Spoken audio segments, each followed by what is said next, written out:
Good morning, good afternoon, good evening, traders. Wherever you are in the world, I hope you're doing well. I hope you're safe. I hope you're healthy. I hope you've got a big smile on your face. And I hope you're catching pips as usual. Pips of Persia here. Firstly, before we get into anything, I just need everyone to go and read the community post that I have put up on my channel. If you haven't already, please do make sure to give this post a read if you have time. It'll kind of highlight a few things that I think is really important for the audience of this channel to actually know. I also wanted to very quickly highlight that as well as longer videos on this channel, I am actually working on many shorts, so 1 minute quick breakdowns of different trades that I'm doing, or very quick breakdowns of different concepts that I think would be extremely helpful for you. And this isn't the long-term plan of the channel to just continuously just post shorts. No, the plan is to post shorts as well as the long videos to help you actually learn and internalize the concepts through the longer videos, but be able to maintain that knowledge on a day-to-day basis through the shorts. And any of the shorts that I'm posting that has a trade breakdown in them, later on there will be a long video describing it in more details, such as this video right now, where we're going to go into a little bit more detail about trade management and wealth management and account management. But at the end of this video, I will be showing you the full breakdown of these two shorts that I have posted, and giving you some trade management tips and tricks as to how these trades were actually managed to result in a good amount of profit. In the previous long video, we briefly spoke about trade management. It was mostly about a trade breakdown, but we spoke about how, managing a given trade or managing your account is a lot more important than the technical analysis aspects of things. So before we actually get into the full breakdown of these two trades, I just want to highlight a few tips and tricks of trade management and strategies that you can apply to your trade management that will make a huge difference in your trading. But first, let's actually agree on a few things, because I don't think everyone agrees on the statements that I have written here, but it's factual, it's true. If you have a bad strategy and a bad trade management, unfortunately, you're part of the majority of the people in this industry. So obviously you're not going to be making money. I'm so sorry. But if you even have a good strategy, so a proven strategy that works, but you don't know how to manage your trades, you don't know how to manage your account, you will still be losing money. This is where a lot of courses focus massively on just the technical aspect of things, or just teaching you a given strategy, but they don't teach you what to do after a trade is actually taken. So the third group of people would be bad strategy and good trade management, where these are like people who actually have their emotions, have the psychology fully under control, they have their risk under control, they're not greedy, but they haven't yet come across a strategy that works for them, or with the strategies that they have worked on, they haven't put enough time to actually master that strategy. In that scenario, they can still be profitable through their trade management alone. There is many different retail traders that I know who trade using very simple retail concepts, but they're actually making consistent money because they're amazing in how they manage their trade. And obviously the one of the best case scenarios at least would be a good strategy with good trade management skills. This is where you want to actually aim to be if you're not already. You want to have access to a good strategy, a proven strategy that works for you, and a good trade management kind of set of rules that actually work for you as well. This is where you can be profitable, and in my opinion, you'll be classed as a professional trader once you have a proven strategy and personal refinements on that strategy. So let's say you're trading smart money concepts, or Wyckoff, supply and demand, any of these institutional concepts, right? So it's a proven strategy that works, but you've added your own personal refinements to, which means you've spent hundreds, if not thousands of hours back testing it, so you have your own refinements that work for you and work based on your daily schedule. And also you have amazing, not just trade management, not just how to manage a singular trade, but a whole account management as well. So how to manage your trade leading into the next one, how to manage your account on a daily and weekly basis. This is what actually gives you that long-term success. Normally, trade management is a very boring topic. It's a topic that everyone wants to just skip over. And this is quite literally why a lot of people are not making money in the industry, because when it comes to the boring concepts, people do not necessarily want to sit there and pay attention to it, but they forget that it's literally the most important thing. So in my opinion, you have to pay very close attention to this video and other videos that highlight good trade management skills for you to be able to develop. And this is how I normally highlight the importance of trade management to people, to show them how much they don't know about trade management. So let me know in the comments down below. Answer this question for me. Within your experience in trading education, whether it have been courses or private mentorships or different channels that you come across, whatever your experience was when it comes to trading education, in your opinion, what percentage of that education was focused on everything that leads to you taking the trade, such as technical analysis, maybe even fundamental analysis, how to actually calculate your risk, etc., etc., etc. What percentage has been focused on everything that leads to taking a trade, and what percentage of that education was focused on what you do after taking a trade? Because in my opinion, majority of the any in fact of education, in forex education out there, majority of it is focused on everything leading up to taking a trade, but maybe around 1%, 2%, 5% of that education is actually focused on what you do after you execute the trade, so actually how you manage it. So within your experience, if you agree with what I say, then it simply goes to show that our knowledge of trade management is not complete. So let's speak a little bit more about trade management, different factors in trade management, and how you can actually, apply better trade management techniques to your own trading. The general simple rules that people want to give trade management, such as, oh, just break it even after 20 pips, or when it goes a 1 to 3, take partials and do this and do that. All of these general rules are recipe for disaster, in my opinion. Unless you have a strategy that's also very much binary, very much black and white. It's very easy for you to know, okay, now I'm taking this trade and now I'm not. Now I'm doing this and now I'm not. Whereas when it comes to the institutional concepts, adaptability is a very big part of what we do. So when it comes to our trade management, it's extremely difficult for us to give one set of rules that will apply to every single scenario. We cannot just turn around and say once your trade hits 30 pips, break it even. Because sometimes 30 pips is our 1 to 10 mark and we can just get out completely. We cannot also turn around and say when it hits 1 to 3 or 1 to 4, just break it even. Because maybe we hit in the 1 to 3 to 1 to 4 only in a matter of 10 pips or less. If we break it even then, the trade would generally be taken out at break even, for example, because you're not taking into account other important factors. The first one is very obvious. Target, take profit analysis. It's something that a lot of people miss out on doing, even right now, where the focus is always, hey, know when to get out, know when the market is going to reverse, or at least have an idea of when you need to get out, have an idea of when your trade would result in enough profits for you to be happy. But still, not enough people do that. Not enough people actually analyze for their take profits. They analyze for their entry. This is where I want to speak a little bit more about the devil's advocate position. So let's jump on GBP USD on one of the trades that I have had in the past kind of couple of weeks, and then we'll break it down together. So the purpose of this video right now is not to try and figure out why these trades were executed or what was the technicals behind them, but instead how they were actually managed, or how they are being managed, I should say. I will be recording shorts on both of these trades as well, so there will be more detail about why these trades were executed, with a longer video to explain it in even more details. But as of right now, we just want to speak about devil's advocate position and take profit analysis. Generally, let's say you had a sell position based off of this hourly candle at the top over here. You're analyzing GBP USD, you're seeing some type of a trend line manipulation, supply being introduced, and the market resulting in new lows. So you turn around and say, hey, that high over there looks really good for my entries. If you're going to be taking a sell position based off a supply level at the top, the very first thing you have to remember is any and every supply level is in battle with a relevant demand level, and vice versa. So if we are taking a trade based off a supply, when it starts to approach the level of demand that's in battle with, you need to start closing some positions off the table. In this case, the behavior that was seen over here is very simple. You can see the supply at the top being introduced, pushing it all the way down. You see a period of consolidation and slowdown, which kind of tells you, hey, there's more demand potentially being introduced at this level, and an accumulation looking behavior before the strong impulsive move to the upside, right? So this is telling you, this is highlighting to you that this is your relevant demand that you're in a way in battle with if you're planning to take the trade based on the supply at the top over there. This is in a way devil's advocate analysis. So you have your bias, you have your trade that you want to take, the analysis for it is done.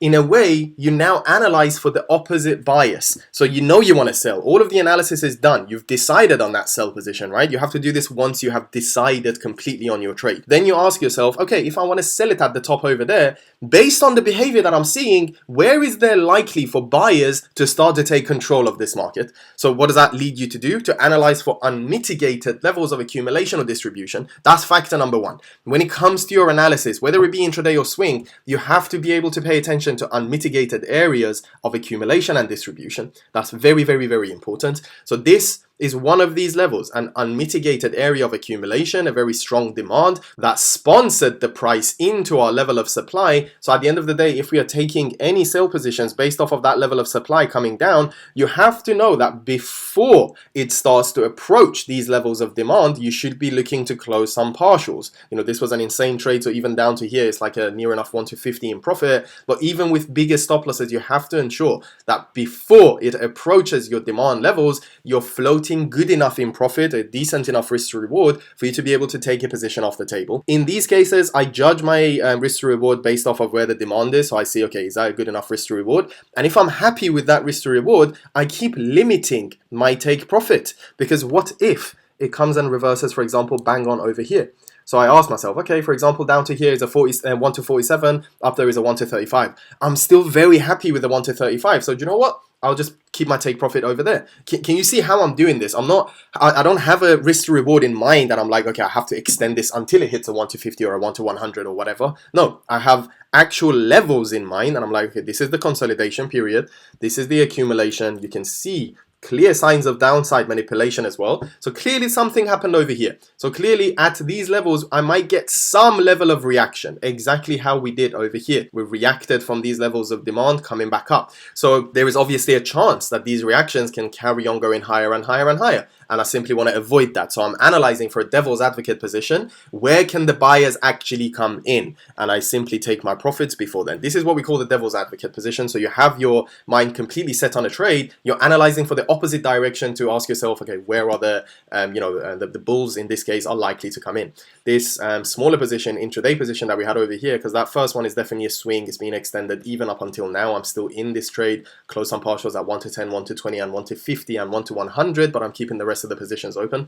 But this is, for example, a very good intraday example as well. So you're trading based off a previous day's supply. In the new day, you approach the supply again, and you're trading one of the mitigations. Again, we'll go into more detail about the technicals a little bit later. Now you ask yourself, where is the demand that I'm in battle with? So the very first thing that I did is I thought to myself, okay, you know what? This was the low of the new day. This was where Frankfurt opened. So Frankfurt clearly introduced some demand to sponsor this up. I need to make sure that before we start to approach these Frankfurt lows, I'm floating decent enough in profit for it to be worth me taking this trade.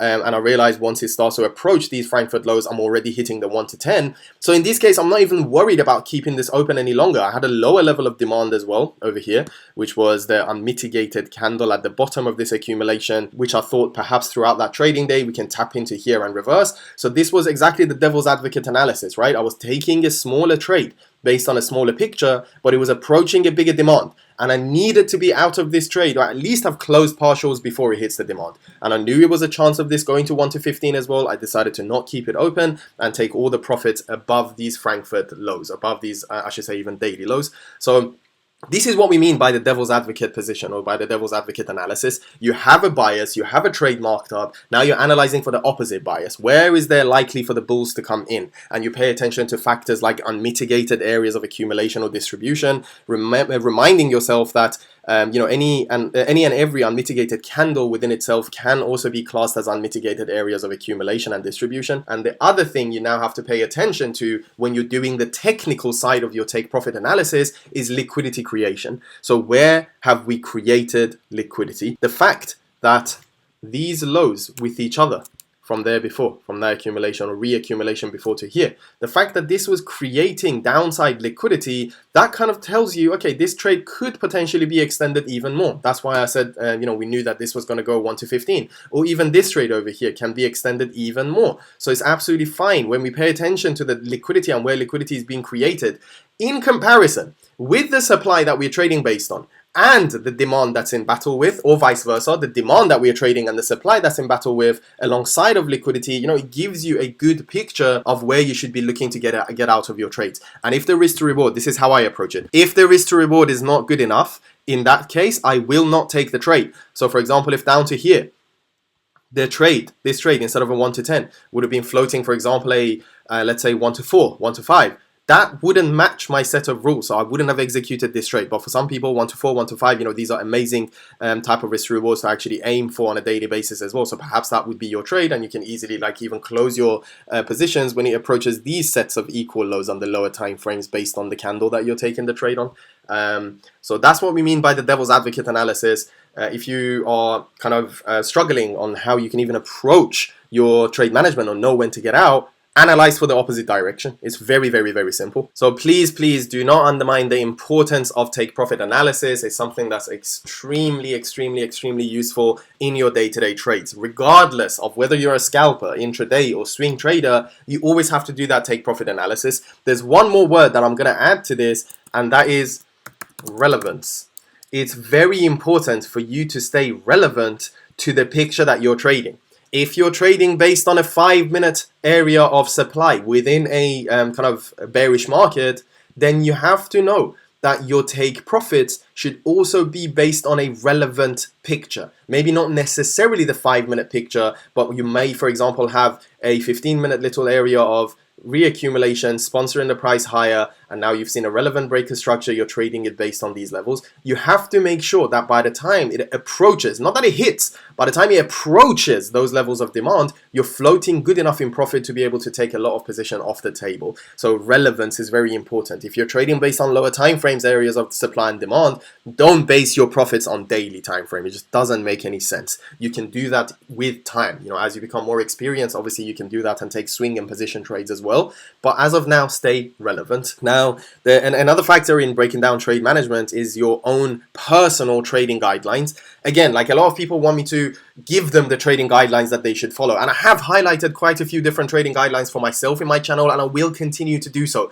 But here's the thing. My trading guidelines should not be the same as yours necessarily, because I may have a set of guidelines that work, for example, with my daily commitments, with my daily activities, with my free time throughout the day, or with the hours that I'm trading. But for people who are in different countries or have different commitments, these sets of trading guidelines may not be applicable for you. For example, for me is a minimum 1 to 10 risk to reward, almost a maximum of a 10 pip stop loss as well. You know, those two factors help me so much with even trade management, unless I'm trading obviously a more aggressive pair, which I allow myself bigger stop losses as well. But for some people, that might not be the best trading guideline. So this is where you have to decide for yourself. What are your trading guidelines? What's the minimum risk to reward that you're trying to hit? I would say keep it to around 1 to 4 and 1 to 5 to start off with, and then increase it as time goes by. And then obviously, what's the maximum stop loss that you're trying to take? What's the maximum amount of risk per trade, per currency pair? Are you going to hedge? Are you not going to hedge? So on and so forth. So give yourself these trading guidelines as well. The major factors that you just have to keep in mind when you are giving yourself these trading guidelines is, number 1, maximum risk. So what is your maximum risk? Number 2, max stop loss. What is your maximum stop loss? Minimum risk to reward. What is your minimum risk to reward? Hedging. Are you planning to hedge or not? I'm going to just keep this kind of point a little bit separate to the other ones, because we're going to speak about that a lot more in future videos on how you can actually hedge properly, I should say. So maximum risk, maximum stop loss, minimum risk to reward. Number 4, daily, weekly loss limit. So do you tell yourself, if I take X number of trades and they all go wrong, I'm not allowed to take any more trades for that given day or given week? That should be definitely in your trading plan as well. So for example, if you end up losing, let's say 2%, 3%, whatever, within a day or week, whatever your guidelines are, this is depending on you as a trader and your trading account, right? You have to give yourself a loss limit as well. So when you have a bad week, you know, you don't end up trading until the very end of the week. You just stay off the charts. And then daily, weekly, win. I don't want to use the word targets here, but I'm just going to put targets, but I don't mean targets. This is actually something that I very specifically disagree with, that people who give themselves daily or weekly targets. I have to make 5% in a week. I have to make 10% in a week. I have to make this much in a day. That is not investors' mentality. Trust me when I tell you that. That is not investors' mentality, to tell yourself you have a target of X percentage to hit. That is not the correct way to think, because it will lead to a lot of emotional trading.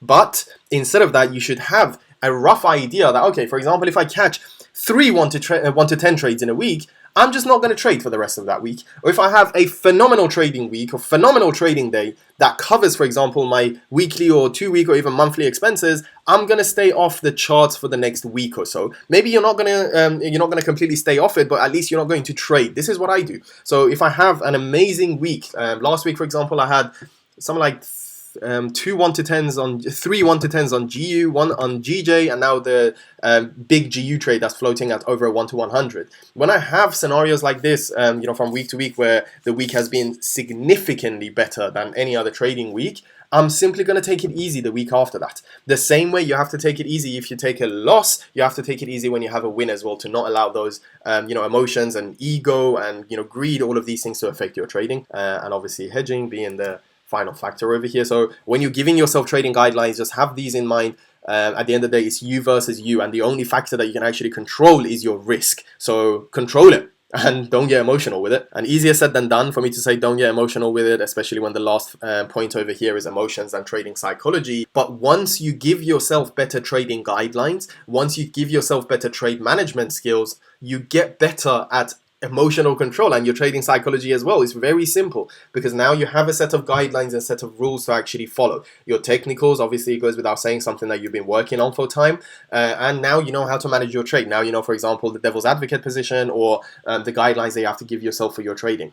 That leaves less room for emotional mistakes. So once you start to define these more, then managing your emotions become much, much, much easier as well. Even if you end up closing the week or even the month on a loss, you wouldn't feel that much pressure, because you're like, it's fine, I'm just following my trading set of rules. It's absolutely fine. When you approach this like a business and like a proper investor, give yourself guidelines, you understand that the only factor that you can control is your risk. That tends to calm down my psychology a little bit as well, right? Because now I know exactly what I can work with. So the more you trade, the better hopefully your psychology and emotions will get as well. And this is a very, very, very important point I want to make over here. In a future video, I'll break down exactly why I want to perhaps de-glorify, unglorify, let's say, these high risk rewards. And you've seen a lot of them on my channel as well. Literally earlier in this video, you saw another 1 to 100 trade. So it's possible. You can easily catch these high risk rewards on a regular basis. But I want to make this clear. It's a lot easier to consistently take smaller number of pips out of the market than the larger number of pips, than the 300 pip trades. It's very easy for you to take 30 pips out of the market on a daily or weekly basis. But it's not that easy to do that for 300 pips every day or every week. It's almost borderline impossible. So consistent lower risk reward over random high risk rewards. I know you're seeing a lot of high risk rewards on my channel and a lot of other channels. It's possible, but you're literally skipping a few steps if you all of a sudden want to jump from retail or beginning of technical analysis in terms of institutional concepts to straight high risk rewards. So instead of that, focus on the skills that you're learning, focus on the technicals and focus on the trade management, and aim for 1 to 5s. It's so easy to catch at least one 1 to 5 trade every single day, even if you're just trading one currency pair. It's so easy, because with like 25 pips and a 5 pip stop loss, that's it. That's your 1 to 5 done. And it's not that hard to take 25 pips out of the market, especially with the knowledge that you currently have. The other issue is sometimes when you're aiming for these high risk rewards, you might experience some losses before you take it. Again, that's actually another factor that I should be kind of adding to these factors over here as well, which is your win-loss ratio. What do you aim for? My aim, as I've said in all the other videos as well, is around 50%. So I aim to be just around 50% accurate. And with anything more than a 1 to 5 risk reward, and as I said, 1 to 10 is the minimum that we go for, you will 100% be profitable with 50% accuracy or even less than that.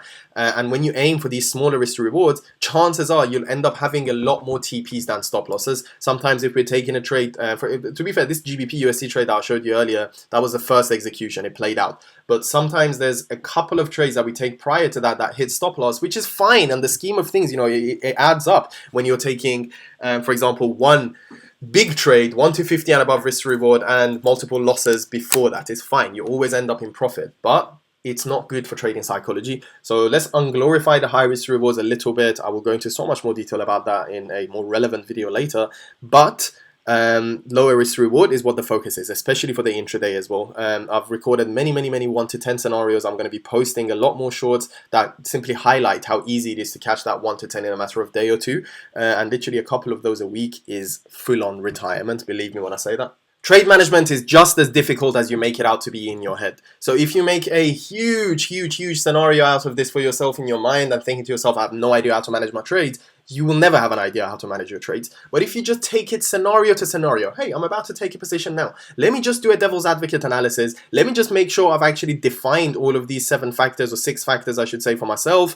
And also let me see how my emotions and psychology are reacting to it. So what I'm trying to say is, if you just consciously think of this, from hour to hour, from trade to trade, before you know it, it'll become second nature and you're just doing it without even thinking of it. So start off with these, start with the devil's advocate kind of position analysis. That should make a big difference in your trade management. And remember this, consistent 1 to 5s over random 1 to 50s. Please, please, please, once you hit a good enough risk to reward, close that trade. There is no point keeping a trade open until 1 to 50, closing half of it, and the rest of that being taken out at break even. What's the point? That's literally like as if you caught a 1 to 25, right? So you may as well have closed 100% of that position once it hit 1 to 25. So don't let greed be a decisive factor over here. When you take your profit from the charts, just close your trades. It's fine. Stop paying attention to, if I kept it open, I would have made X amount more money. That's just not the investor's mentality. I hope those few points were helpful enough for you to have an idea on how we manage the trades and how you can be managing your trades as well. Now we're going to move on to 2 trade breakdowns of the 2 shorts that we've posted over here. So you're going to see the technicals in a little bit more detail, but more importantly, I'm going to highlight how they were actually managed, why they were managed, when we actually kind of took the positions off the table. So if you haven't seen the shorts, I recommend you to actually check them out before we move on to the next part of this video. But I hope the information that you saw was helpful enough for you to at least have an idea on how you can manage the trade. The more breakdowns you see, the more you'll see how we manage the trade. So just give it some time. I'm planning to release 2-3 videos a week, hopefully a couple shorts and 1 long video, something that I can stay consistent with to consistently give value for the rest of the year.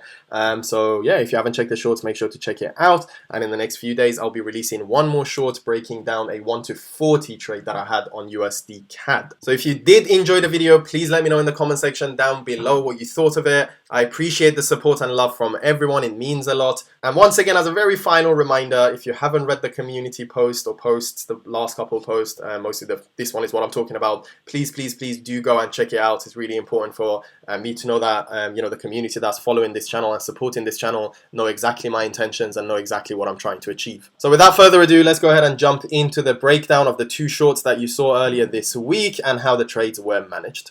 Okay, so first let's speak about this pound dollar over a 1 to 20 risk to reward scenario. This is the very first short that I posted. For those of you who've watched it, it's this short over here that we're just going to break down in a little bit more detail.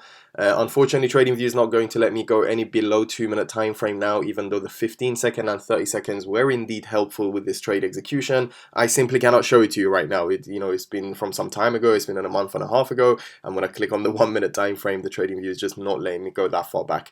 But it's not an issue. We have the 30-second and the 15-second screenshot, so we just kind of want to look at the general behavior of what happened, and then we'll just compare it with the screenshots, and so you can kind of see what led to that trade execution. What was the thought process that led to that trade execution? So let's just go a little bit further back, put this in replay mode again, and we'll just jump down to the 2-minute time frame, so we can kind of have a look at the behavior. Now, this was a Tuesday trade, as far as I remember. So the markets opened with a gap on Sunday evening, UK time. Throughout Monday, throughout the first trading day of the week, it was just recovering from that gap. And then on Tuesday, New York session was when it gave me at least the first tradable opportunity. Maybe there were some people trading this to the upside on Monday, or maybe some people managed to catch the sell a little bit earlier than I did. But either way, the behavior that was being printed was very interesting, and it was one of these scenarios where it really didn't make a difference for me, for example, whether or not it was going to take that high, whether or not it was going to manipulate it or not, because we weren't exactly trading based off a level of supply that was created the week before. We were waiting for new levels of supply to be introduced through the sessions that we were trading. These kind of dotted lines over here indicate the open of Frankfurt, the open of London, and the open of New York. So we were taking trades based on the supply levels that were going to be created within the session itself. But focusing on the high time frames just a little bit, so you can see kind of the general behavior. Pound dollar was indeed on the decline before then, so it had been dropping. We had a very strong drop to almost end the week before that. Automatically, I think some traders would instantly be looking at buy positions. When they see a big decline like this, they will instantly be looking at buy positions. Now, I'm not trying to say that if the market goes aggressively in one direction, it's definitely not going to reverse, it's not going to fill it all the way back up. It can do. do, right? But that shouldn't be direction defining or trade defining for you who are, planning to take these intraday trades. You have to pay more attention into the technicals that are going to be printed, and not necessarily just thinking, hey, we declined to end the week last week, therefore we should be, on the rise, and maybe you're looking to even trade these gap closes all the way to the upside. That's just not factual. You have to pay attention to what gets created in the first day or two of the week, and that gives you a better tradable opportunity, especially if there are either no point of interest, for example, in this range that you're looking at, or many different points of interest that you think may end up being respected, may end up being mitigated, and you may be able to take the trades based on it. So just focusing on this current range right now, as to kind of what was being seen over here. I want to make I want to say this now. I want to make this clear, where even if this high over here was being violated, I would still have remained in my bearish bias. I would have still been looking at the sell positions around the time that I was over there. It didn't really have anything to do with this high. It wasn't the fact that, oh my god, that high was taken or wasn't taken that actually decided on kind of our bearish bias. For me, this structural high doesn't even hold any strength to it. There may have been a minimal amount of supply being introduced at the top over there, no doubt in that resulted in maybe one or two mitigations later, but what I'm trying to say is our trade was not taken based on a previous level of supply. So it wouldn't have made a difference for me if that high was taken or not. It could have very well taken that high, manipulated, and carried on going lower, and then throughout New York we would have still taken this trade. This wouldn't have actually changed our analysis. So I just wanted to make that clear as a very important technical point over there. Throughout the night, throughout the Asian session, you can kind of see this consolidation over here, this slowdown in price, and this previous high that was created actually throughout London and New York overlap, so the high of the previous day. When Frankfurt opened on that Tuesday, the very first move was creating the tiniest level of demand, a very minor level of demand, and to me this was just to grab liquidity above previous day's highs. So there must have been a lot of traders, a lot of different positions, either selling it at the top over here, looking at sell positions around these highs over here, around the Asian highs. There could have even been a lot of buy stop orders at the top over here. People are going to be trading these buy stop orders. So Frankfurt's intention, and intention being a key word over here, Frankfurt's intention initially was to actually grab the liquidity to the upside. Then, as you could see on the short that I posted some time ago, there was a minor level of distribution that got introduced at the top over there, which instantly invalidated that first level of demand that the market created. Now, this in itself is not enough for our trade. That's why my trade was executed a little bit later. Some people may argue and say, no, this downside liquidity is enough for us to be able to trade this mitigation. And maybe it is, but to me, these first mitigations were risky entries in a way. I wanted to wait and see that supply get respected, wait and see a more clear direction for the day, and then hopefully I'll be able to take advantage of the session after that, if that makes sense. So Frankfurt gave us the very first idea as to what we can wait for. We've gotten a manipulation of the highs. We got a small level of distribution at the top, which invalidated the very first Frankfurt demand or Frankfurt accumulation and created downside liquidity through these two lows. You can see the downside liquidity. Later on, it grabbed the downside liquidity just about. It didn't really do anything sufficient or substantial, I'm going to say, instead of, in terms of breaking structure points, but it reversed all the way back up. And this was a little bit more crucial for me. The fact that it didn't violate that high, it didn't violate the Frankfurt supply, but instead respected it and created the next leg to the downside over here. So again, this is where a lot of traders would be looking at potential sell opportunities. I know a lot of people were looking at some sell opportunities at the top over there. If you managed to catch it somewhere within this range, then well done. That was also amazing entries.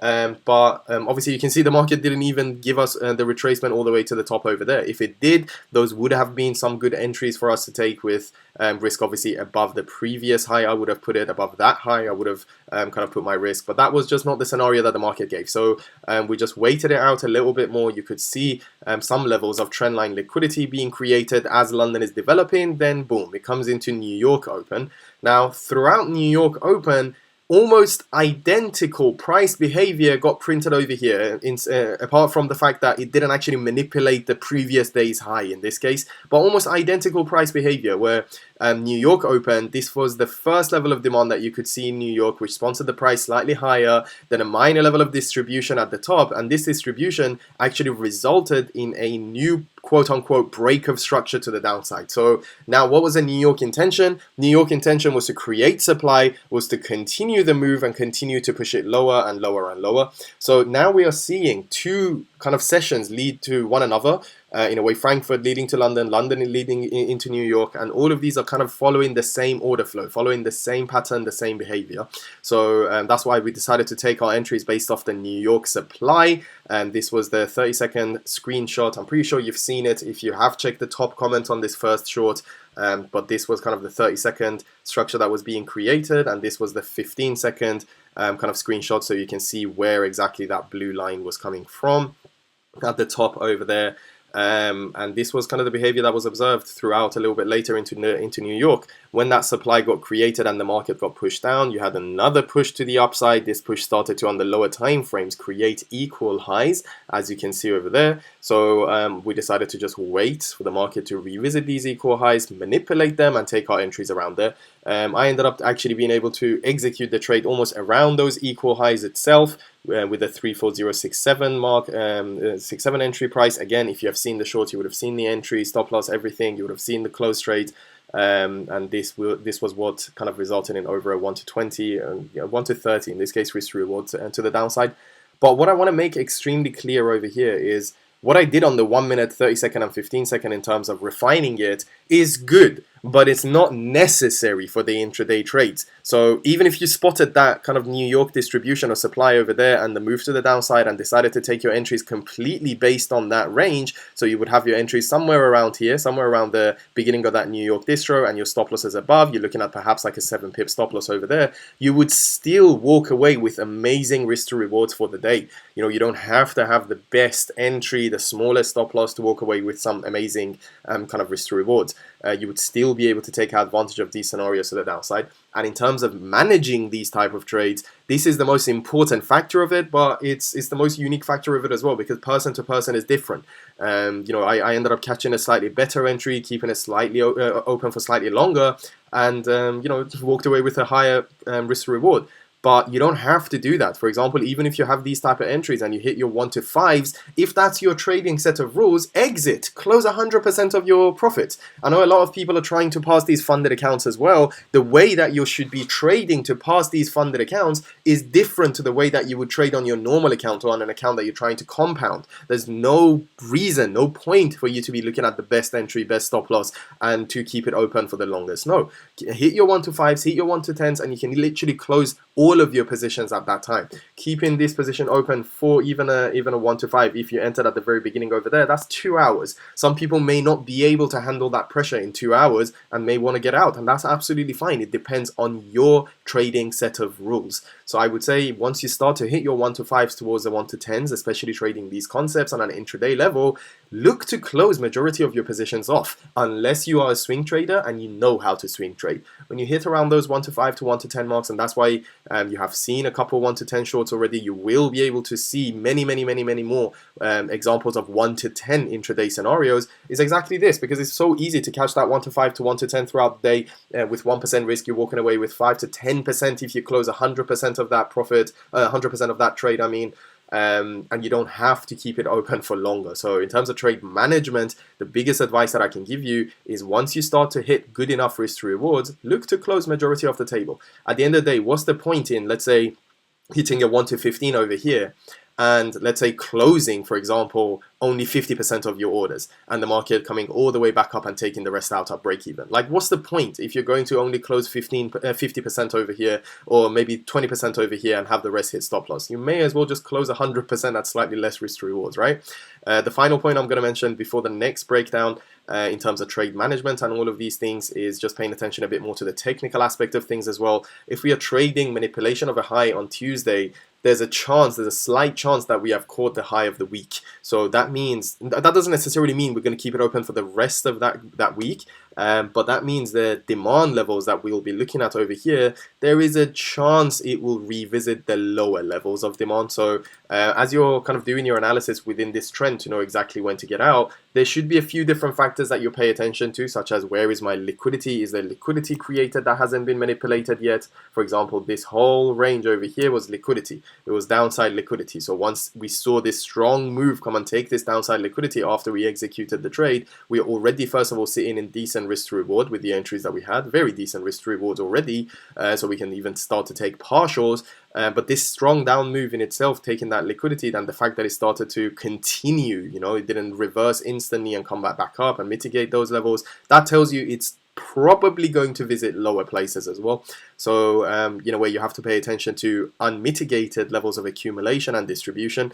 It's very hard to kind of see it over here, but this would be one of these levels, unmitigated levels of accumulation, and this range would be another one as well. So, and that's why kind of some of the trades were kept open until a little bit later, and we started to little by little take positions off the table as it started to drop. But again, I would recommend you to take a lot of your positions off the table, especially if you're not used to catching high risk rewards. Take a lot of it off the table when it hits 1 to 5s and 1 to 10s and so on and so forth. I hope this breakdown was a little bit more helpful. Let's move on to the second breakdown now. Okay, so now let's have a look at this GBP JPY sell to the downside, which I believe was just over a 1 to 10 risk to reward. Again, this is another short that's already been posted on my channel. So if you haven't, seen it already, please go check it out. Let me know in the comments what you think. But a quick explanation plus the entry and screenshot of MT4, all of these things you can actually see in this short over here. So I'm just going to go in slightly more detail about it, kind of in this video here. And to be fair, this specific trade, I don't even know how much more detail I can go into it because, to be completely honest, it was a little bit more on the risky side of the trades that I like to take. It wasn't exactly, quote unquote, trend following. It could even be argued that this was a counter trend scenario.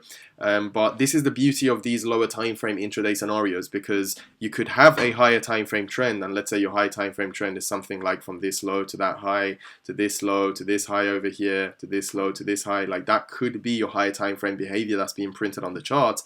Whereas on the lower time frames, based on other information that you're seeing, you are indeed able to take a phenomenal sell position, for example, at the top over here, and trading it down to some of the more relevant areas of demand if the market is giving you the opportunity to either take full advantage of these sell positions and close 100%, or simply get yourself into some future hedge positions if the market is giving you the opportunity to do so.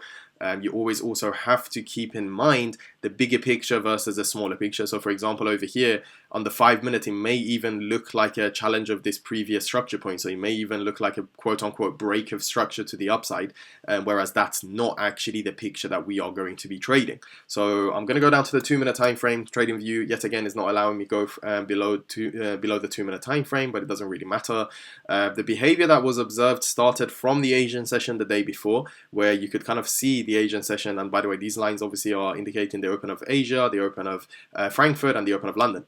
So once the Asian session opened, you had a minor phase of accumulation which needed to sponsor the price slightly higher to grab some more upside liquidity. But in the meantime, as it was doing that, it also created downside liquidity. So it created this quote unquote support zone where a lot of traders would be looking to trade based off. As it started to go higher and higher, it created more lower time frame relevant structure points and accumulations, such as this one over here, which kind of an invalidation of this one over here was actually a decisive factor for the trade that I was looking to take.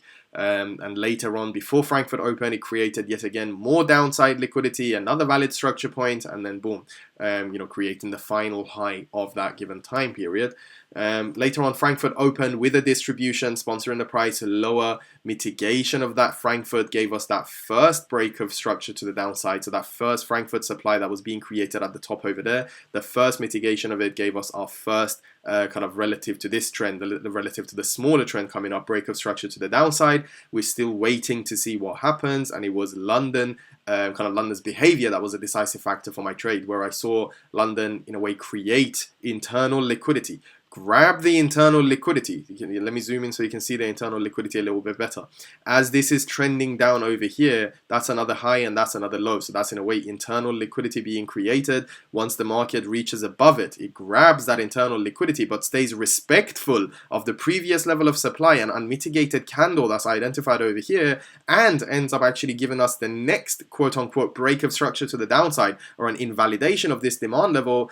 Now you're putting a few points next to each other that on their own they might not make sense, but all together they're pointing towards a given storyline, right? All of these points together, what are they telling you? Hey, Asia was creating downside liquidity. We introduced another level of demand to sponsor the price higher and kept creating downside liquidity in the range. Frankfurt is going to distribute. It did. Successful distribution, successful mitigation, first break of structure to the downside. London, as one of the major sessions opening, it still respected the order flow. It still respected that previous unmitigated candle that was created over there, while grabbing some mid-range liquidity over here to the upside, right? So everything is now pointing towards each other after this break of structure to the downside for us to get ready for some type of sell position, right? It's very simple.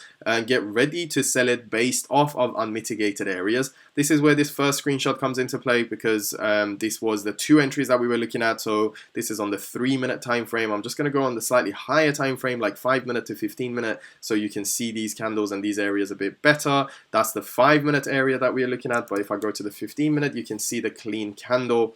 As this price was being delivered to the downside, you can see how it's creating levels of supply and mitigating them, creating a supply and mitigating it. That was yet again another level of supply that was being created. So it goes without saying, one of our entries is 100 million% going to be based off of this candle, which is what you see over here, the bigger entry that's taking into account the entire range. And although that's a bigger entry, you're still walking away with a 13.5 pip stop loss for your biggest entry.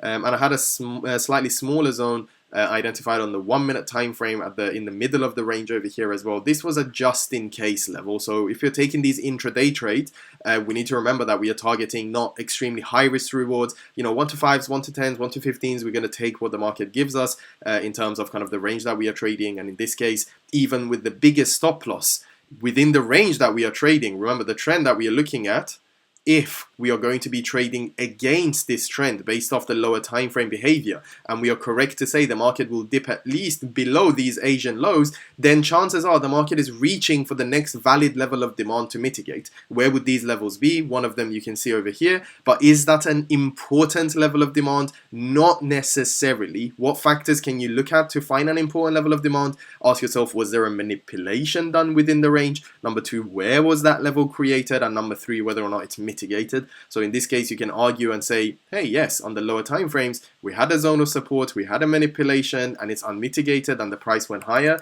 That's why it makes it a good level to take your partials off. But I wouldn't necessarily be buying it based on any of these levels because of where it's being created. You can see that this was kind of our previous area of supply, drop-based drop, or a redistribution that was being introduced to the downside. And it seems that this level of slowdown, this level of minor accumulation that we had over here was created a little bit too late in a way to invalidate that level of supply. So I will be looking at a level of demand below this range, below the range of this supply, of this redistribution. There must have been a level of demand below that level, which started to kind of sponsor the price higher and higher.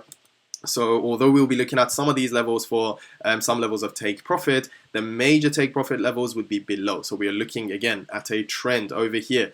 Based off this higher time frame trend, you can argue and say we are counter trend trading, but we know where we are targeting. We're not instantly going to be targeting these lows. Even if the market reaches it, it is what it is. For our intraday scenarios, we would be targeting areas like this, where you can see you have had a slowdown, you have had some type of institutional sponsorship with these manipulations to the downside, the strong move back up, and the instant move back down over here to mitigate these levels, but it's left open, one of these candles, for example. So some of these levels would be phenomenal in terms of take profits.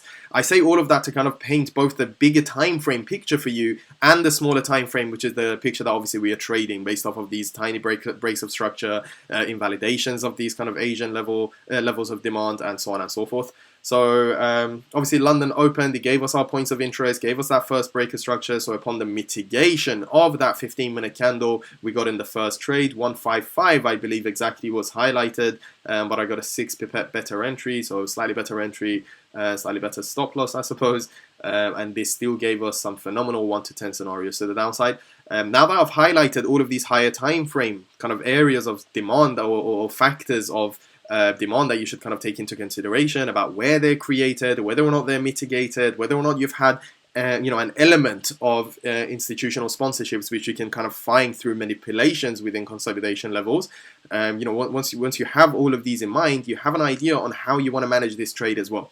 For me, when this hit a 1 to 10, that was my intraday scenario. I closed majority of the positions. I'm talking 80% of them off the table. The rest of them would be break even, and stop loss would be in profit as well. But again, this depends on how you want to take your profit off these. You don't even have to keep it open until a 1 to 10. You might target a 1 to 5, which is much above this demand level that we were looking at, and you can close the 100% of your profits at 1 to 5. Again, at a 1% risk, within a single day or within a few hours of trading, you're catching your 5% from this one pair, one trade, which is amazing. So don't let greed be a decisive factor over here for the decisions that you're going to be making. Be very logical with where you're looking to target. All of these help with kind of your trade management as well, as we spoke earlier in the video.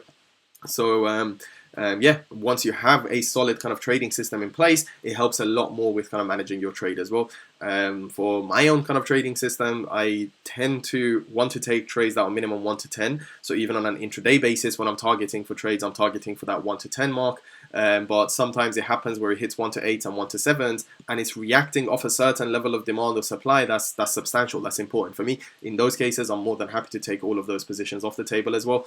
But don't let greed be a decisive factor here. Don't unnecessarily extend your take profits and just know exactly when you're getting out. Don't mix the pictures either. Remember, I'm showing you two different pictures over here. This comes with a lot of backtesting, a lot of practice on the charts to be able to trade, for example, a sell position based off a buy confirmations that you see over here. Sell positions on the lower time frames against kind of the buy confirmations on the high time frames, because we are taking into account two trends at the same time.